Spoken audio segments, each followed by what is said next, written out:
So, good afternoon from Croydon, where the 2023 MANSAG Annual Conference is taking place.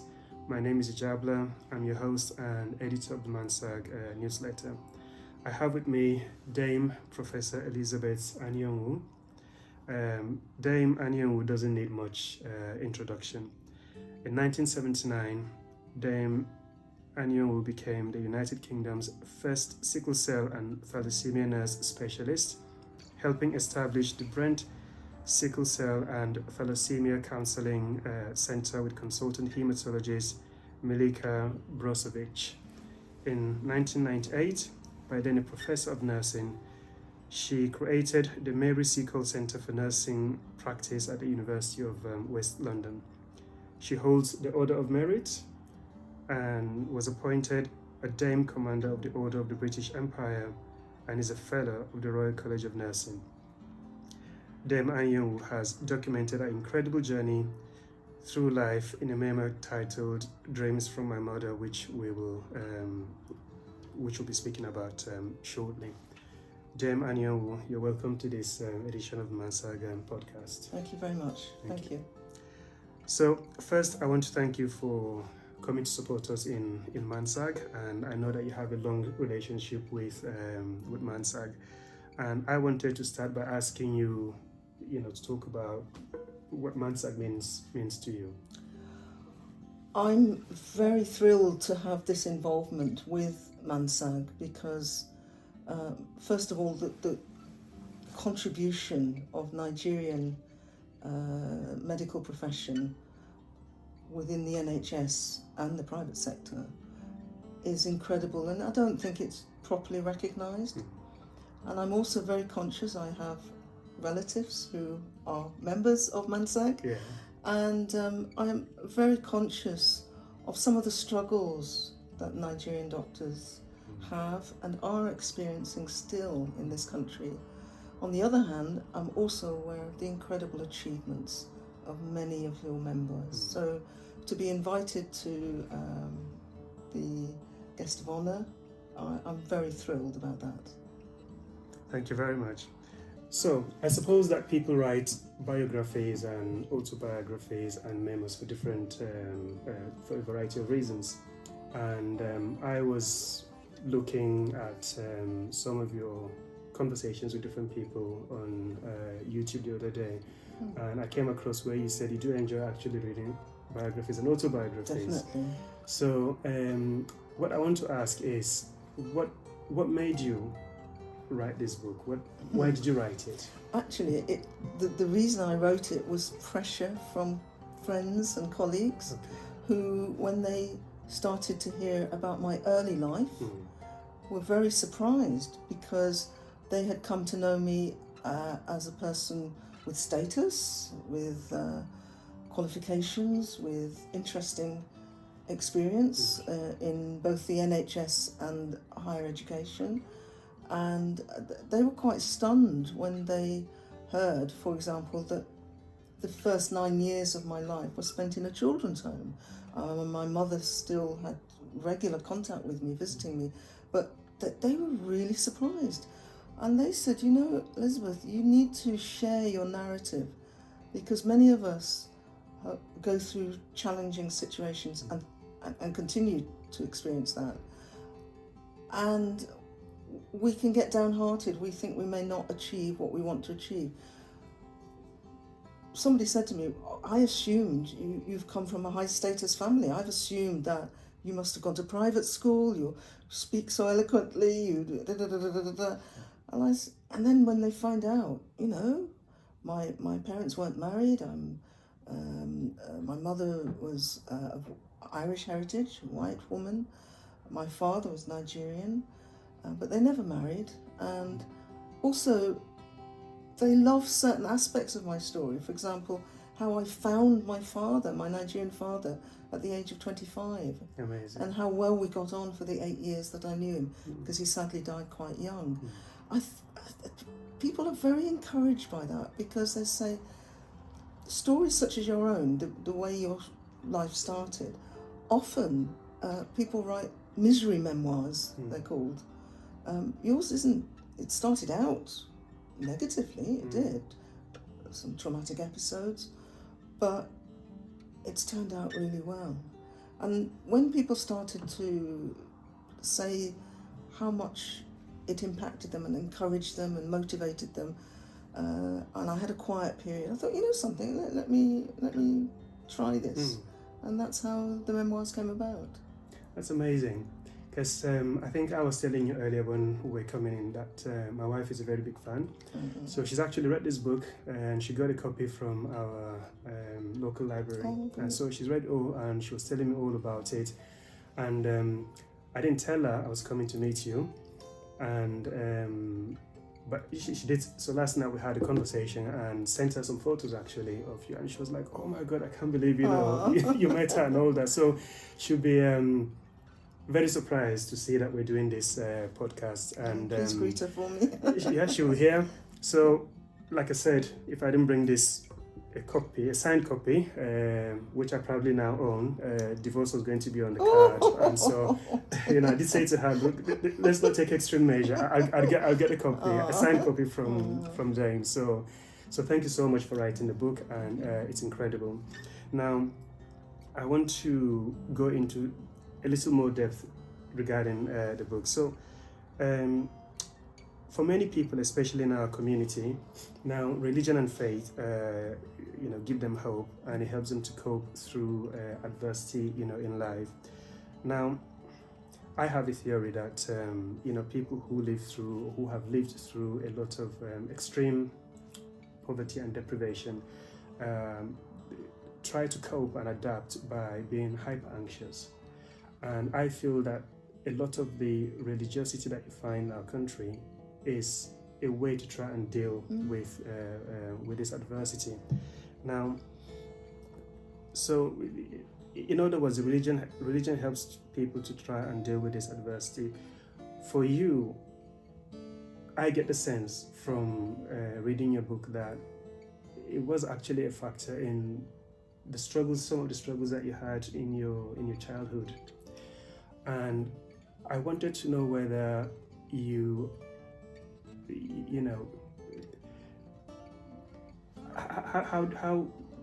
how did you manage to stay strong? How did you manage to stay, resilient? And presumably you got, fed up with religion or something. I don't know.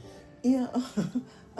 Well, first of all, I had an overdose of religion in my early childhood, and I grew up in, as I said, in a children's home. It was a convent. It was run by Catholic nuns, and many of them were very kind.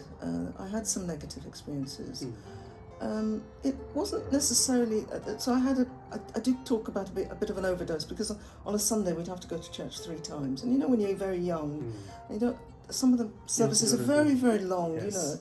What I loved about the church was the music. It gave me a love of organ music, choral music, and I agree with the tenets of the faith. I agree with the tenets of Christianity. I agree with the tenets of Islam. I do appreciate how faith contributes to the well-being of many, many individuals, and I respect that. So it's not that I'm dismissive of religion, although, as with anything, there are negative aspects. But I can understand what people gain from their faith. Yeah. My issue is that I just cannot believe in a God. That's the issue. It's not what Christianity or Islam, as I said, or Judaism, the tenets of their creeds propose. Totally agreed. So, but what I think's happened with me is I've utilised, and I'm still utilising the tenets of faith. Now, in the Catholic Church, happen to be the 10 Commandments. Yes. Of course, I think they're brilliant. Thou shalt not steal. That makes sense.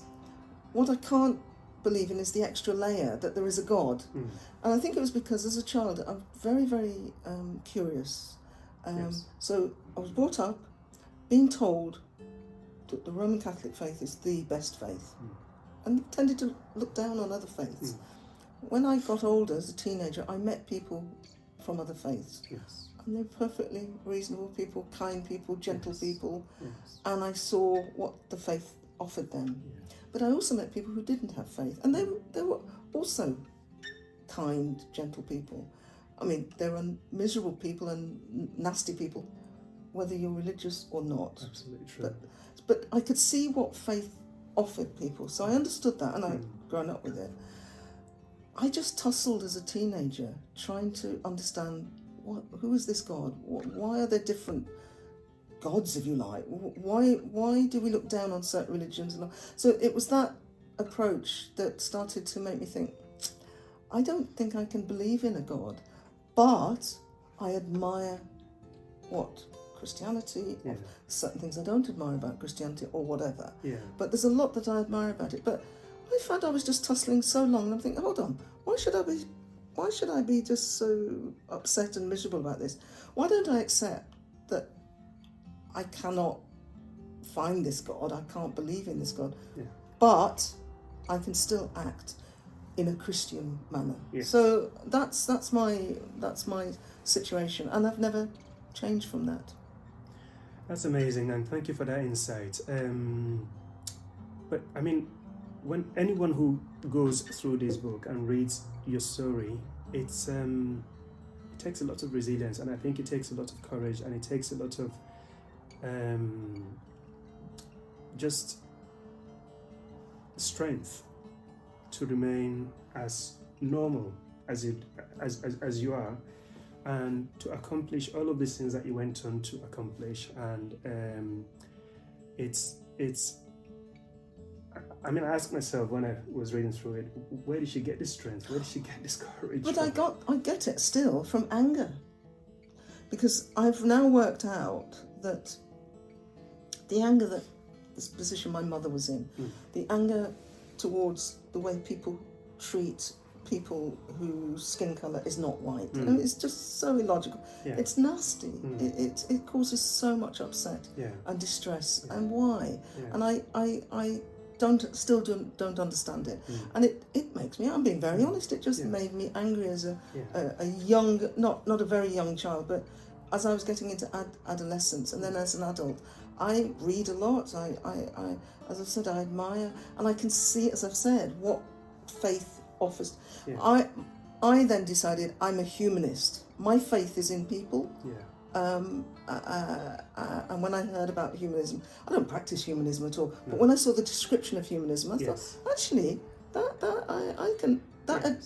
aligns with my own philosophies. Yes. You know, try and treat people the way you want to be treated. Yes, the golden rule. Yes, and be conscious of your own weaknesses. And when you, if it was within a religious category where you have sinned, I mean, we've all got our weaknesses and we need to be aware of them.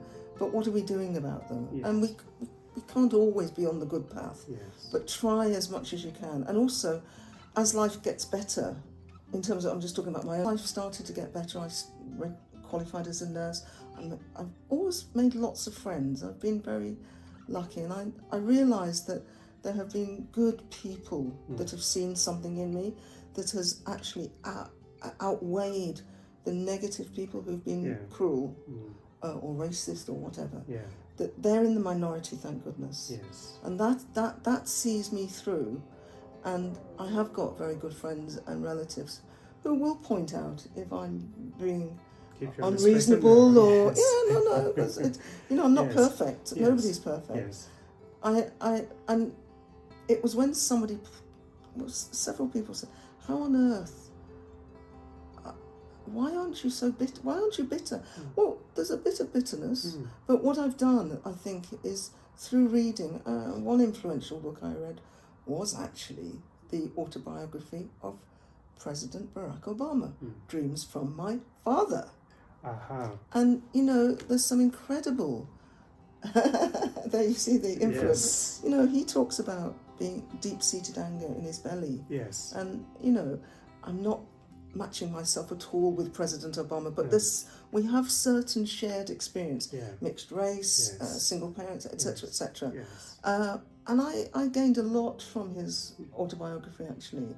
it's somebody you admire so much, Yeah. and then he revealed an awful lot in his first memoir, Dreams from My Father, and that sort of I wouldn't say I totally modelled my autobiography on that, but that it did influence me. So that's incredible, and thank you for sharing that insight with us. And this is something I hear quite a lot from people who say anger.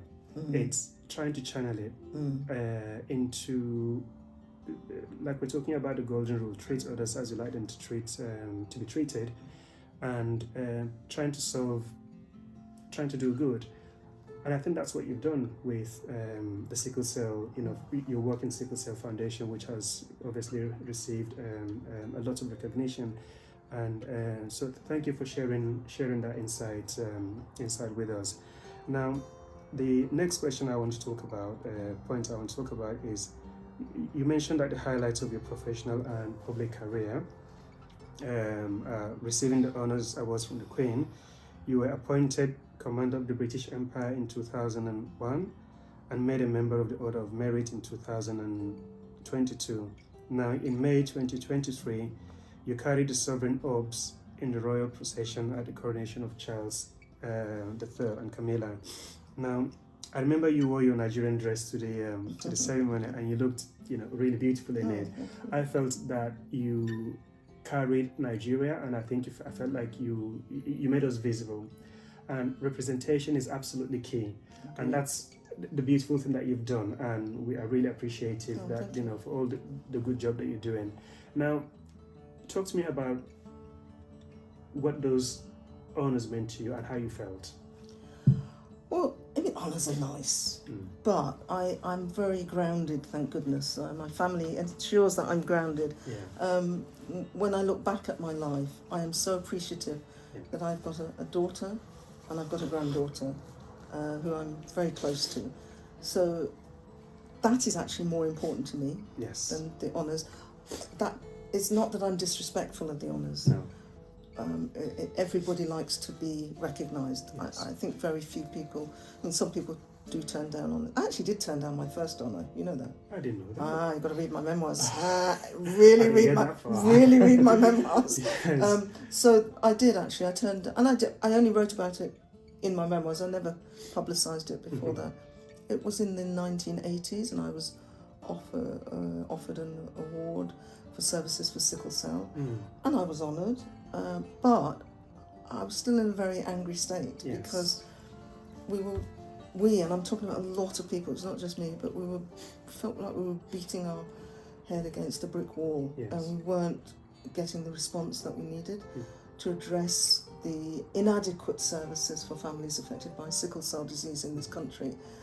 And yet, on the other hand, I'm being given an honour, and it just didn't make sense to me. So I privately, confidentially turned it down, said I was honoured. However, I would prefer that there were more improvements in the services. Polite letter. Now, I just thought, I never even thought about it. I got a shock when, I don't know how many, 10 plus years later, I get a letter offering me CBE, Commander of the British Empire. I'm thinking, haven't they got a list somewhere? I've got sort of British civil servants on a sort of pedestal. I'm sure they must have a list of people who've refused. Have they not noticed that yet? But I spoke confidentially to some trusted people I really respect and said, I was in two minds about whether to accept it, because part of it is I'm a bit political, with a small p, and this empire thing, come on. There's no empire, thank goodness. And this friend said, Elizabeth, you should accept it. It will impact on nurses, particularly black nurses. And for you, CBE doesn't mean Commander of the British Empire. It means cool, black and exceptional. I mean, come on. So, there's ways you can accept things. So, so I obviously it is an honour, particularly, as I've said, for nurses, and it raised the profile for sickle cell in the publicity, and then particularly for black nurses. So I think, I don't know, you must have hacked into my phone and looked, because this is literally the next question I was going to speak to you about. It's well, people say great minds think alike, so I hope I'm just We're rubbing great rubbing minds, up a there we bit. go. Yes, exactly. Now, so your story encapsulates some of the factors you hear experts analyze when they talk about intersectionality, but we're going to focus on one. Now, a lot of the issues you confronted in your childhood, such as racism and racial inequalities, are still very much with us, today, but in different iterations. It's evident from your memoir that the trajectory of your childhood might have been a lot different had your father been a British Caucasian. And we cannot speak about racism without discussing the role played by the British state and the British monarchy in the transatlantic kidnapping, trafficking, enslavement of Africans on plantations in the Americas and the Caribbean, which obviously built the wealth of this country, as well as the monarchy and the British state. But it brought untold misery to Africans. Now, there's been no formal apology for it from either the monarchy or the British state. Now, some would argue that in leveraging on the accomplishments and achievements of people like yourself, that the state and the monarchy are using these awards to assuage their guilt and sort of launder their image, and avoiding meaningful engagement with us. Now, what are your thoughts on this? And in accepting this award, did you feel conflicted? That was a question that I had. You've answered a lot of that, but yes, please do. So, and I totally understand those reservations and ideology of individuals. I've held some and still hold some of those thoughts. However, I was born in this country in 1947. I'm now 76 years of age. I'm black, British. I belong to this country, whether certain sections of the community do not think we belong to this country. And so you have this situation is, if you feel that you belong to this country and you are offered an award, for example, you have to discuss whether you can accept it or not. As I've said, I turned one down before, and for the reasons I've explained. I was surprised to be offered it again. The CBE, which was the first one that I did accept, was for services to nursing. And in talking to trusted relatives and colleagues, I wouldn't say we argued it, we didn't argue, we discussed the conflicts. It is a dilemma. It is. And, we came to the conclusion, Elizabeth, accept it. Because you will be, one person said to me, you'll be surprised at the impact. I was surprised at the impact. I have been constantly surprised from my own community. And I'm talking about the black community, the nursing community, how kind they are. How they don't have to send you a letter of congratulations. They don't have to pat you on the back. They don't have to come up to you and say, Elizabeth, we're so proud of what you're doing, the platform. And what struck me once was somebody came up and said, you haven't lost your anger. You're still arguing. You're still campaigning. I think some people wondered, well, when you get these awards, do you go to the other side? and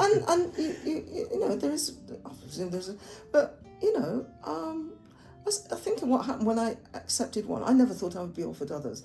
So, I turned down one, I then accepted one, thought, services to nursing, discussed it with some people, I've still got some reservations, but I've got more reasons to accept it. And there will be people who don't agree with that, and I respect their views. But so many people have agreed with it. I never then expected to be offered further awards. Now, if you've accepted one award, excuse me, when they offer you another one, what are you going to say?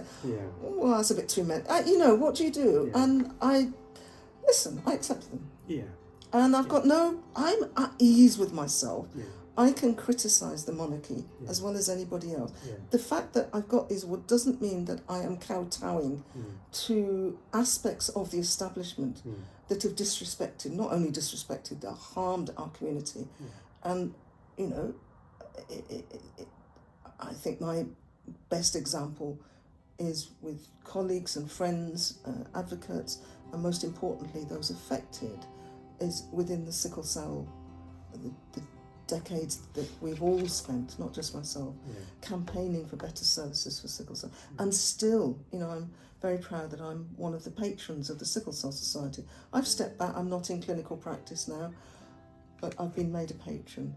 And I will come out publicly when there have been deaths that should not have happened to individuals with sickle cell disease, deaths through negligence. That's clear, the evidence is there. I've got no fear in saying what I want to say. But coming back to how many of us have felt that we haven't been accepted into this community, which is our community, when you suddenly get an award, what do? Some people will say they're never going to accept it. That's their right, and we should respect it. Others, like myself, have done a mixture, and I'm at ease. But understanding that some people will have reservations about that. And I think it is an important conversation to have, and I'm pleased that you have, because it is a rather personal question. In some ways, in many ways, it is personal, even though it's something that is obviously a collective thing. So I think being able to have that conversation, I think, is really important, and I'm grateful that you've thought about this and you brought it on. Brought it up by yourself without me prompting you. But thank you for sharing that insight. I've got 2 more questions to ask you. I understand you're tired, and I'm not that tired, but okay. So it's called well-being, looking after yourself. Absolutely, yes, absolutely. Now, the next question is: what is the most important message you want young people to take home from your book? I say young. I mean everybody, but I think particularly young people, because a lot of these things that you write about happened in my youth, in childhood, and childhood is so pivotal, isn't it? Exactly. It is, if you want to instrumental in absolutely how we progress as adults. Yes. So I think what I always say to this question now is like yourself, because it took me a lot of time, years, to realise that I disliked being brown. The fact that when I was a child I washed my face 10 times to try and become white when I was living in the children's home, because I never met a non-white person until I was 18. So that's slightly unusual. So I grew up totally with white people, but being other, being different, some looking down on me and totally not understanding why was this attitude towards this brown skin of mine. Also, of course, because I didn't know my father then. So I didn't have any role model, if you like, a positive role model. Fortunately, when I was 25, I found my father, and I knew him for 8 years, my Nigerian father. And I can tell you something, my mother, I love her to bits, and they're both deceased now, my parents. And I'm very, very appreciative of my Irish family heritage, support for me and love for me, with all the difficulties of being a mixed-race child in the 40s, 50s, etc. When I met my Nigerian family, they welcomed me wholesale. And as I read a lot, I'm very nosy. I love reading about people's lives. And I also like watching television programs like Who Do You Think You Are and Long Lost Families. Yes. I can't tell you how much I realise the luck that I have had in not only finding my father, completing my sense of identity, particularly that sense of identity that society sees. They don't see the Irish side, they see the brown, black. But not only that, but getting on so well with my father, and really grieving his loss. He was only 59 when he died, but at least having that 8 years and being able to go to Nigeria. I lost my Nigerian family obviously in London initially. That's where I found my father. He happened to be staying there temporarily. And then going out to Nigeria and being totally welcomed by my huge extended family, and I just, I really fell in love with Nigeria. So much so that I honestly wanted to go out and live and work there, but life takes over, and but I've still got obviously very, very wonderful links with Nigeria. Yes. So I know that I've been extremely fortunate, because there are people who have tried the same thing as I. They found because my situation, particularly at my age, students that were coming over during the Second World War, after the Second World War, there were a lot of people who were in my situation, mixed race, who didn't know their father. Yeah. It was usually the father, I have to say. Yes. And some have suffered grievously with a sense of rejection, not knowing their identity. Sometimes a bit of self-hatred towards an identity that they feel has been neglected for whatever reason. Whereas I have not had that experience. So I know that I'm very, very fortunate. And I think that's actually helped me become actually more balanced. The deep-seated anger that I had as a child into adulthood, it's much less now. It's still there. But you know, anger's good at times. I feel that anger creates energy. It can create negative energy, eat into you, mess up your relationships, mess up your career.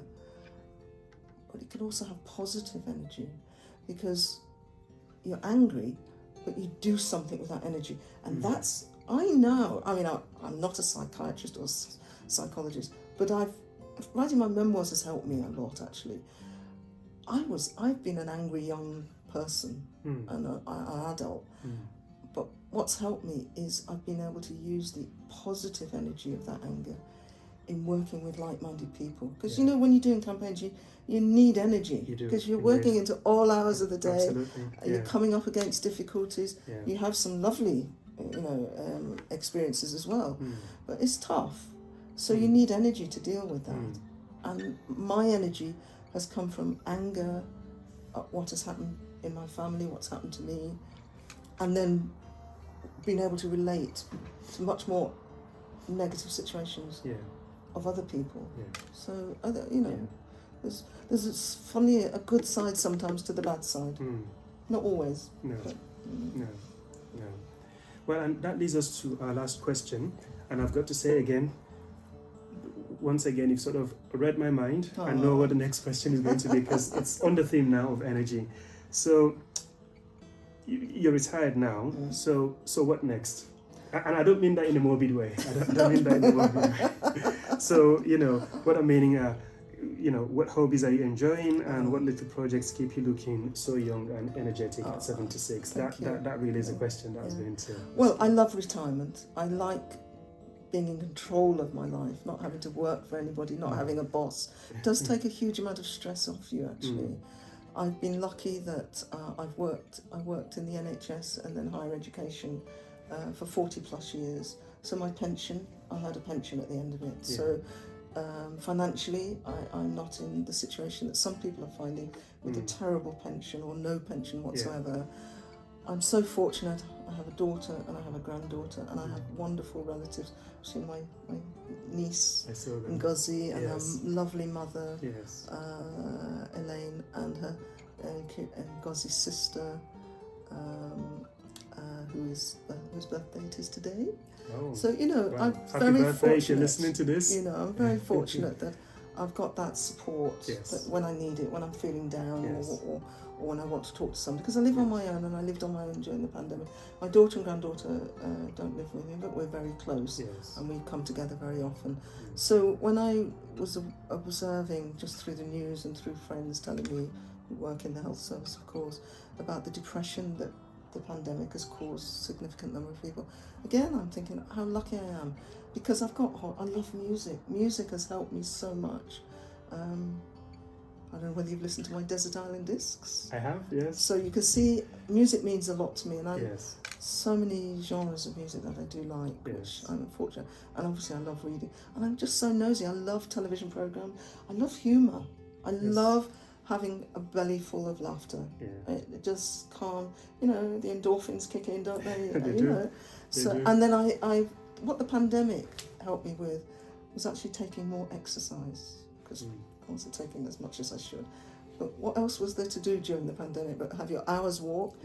And then I love music, so I'd be listening to my music.